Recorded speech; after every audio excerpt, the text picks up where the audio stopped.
ദിവസം ആ യൂണിഫോം ആകെപ്പാടെ 2 യൂണിഫോമാണ് ഉള്ളത്. അത് ഇത്രയും ദിവസം നമ്മളത് ഇടണം. എന്നിട്ട് അത് വീട്ടിലൊക്കെ വരുമ്പോൾ ഒരു നേരമാവും കേട്ടോ. ചെളിയൊക്കെ പിടിച്ചിട്ടൊക്കെയാണ് വരണത്.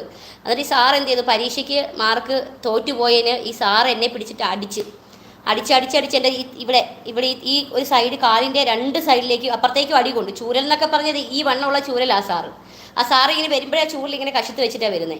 എന്നിട്ട് ഈ പരീക്ഷയ്ക്ക് ഞാൻ തോറ്റുപോയിട്ട് ഈ സാർ എൻ്റെ തുടക്കിട്ട് അടിച്ചിട്ട് എൻ്റെ കരിവാളിച്ച് എൻ്റെ കാലിൽ നീര് ആയിട്ടോ. ഇപ്പോൾ അവിടെ ഇങ്ങനെ പൊക്കിയിട്ടാണ് ഈ സാർ ഇങ്ങനെ അടിക്കണത്. അങ്ങനെ അടിച്ചു കഴിഞ്ഞപ്പോഴത്തേനും ഞാൻ വീട്ടിൽ ചെന്ന് പറഞ്ഞില്ല. എന്നിട്ട് എൻ്റെ വീടിൻ്റെ തൊട്ടടുത്തൊരു ചേച്ചിയുണ്ട്. ആ ചേച്ചി ചെന്നിട്ട് പറഞ്ഞു, നിങ്ങളുടെ മോളെ കാലൊക്കെ അടിച്ചിട്ടുണ്ട്, അവൾ പരീക്ഷയ്ക്കൊക്കെ തോറ്റെന്ന് പറഞ്ഞ് ചേച്ചി പറഞ്ഞു കൊടുത്തു. എന്നിട്ട് എന്ത് ചെയ്തു, അച്ഛൻ പറഞ്ഞു അത് കണക്കായി പോയി, പരീക്ഷയ്ക്ക് തോറ്റോണ്ടല്ലേ എന്ന് പറഞ്ഞു. പക്ഷേ അച്ഛമ്മ സമ്മതിച്ചില്ല.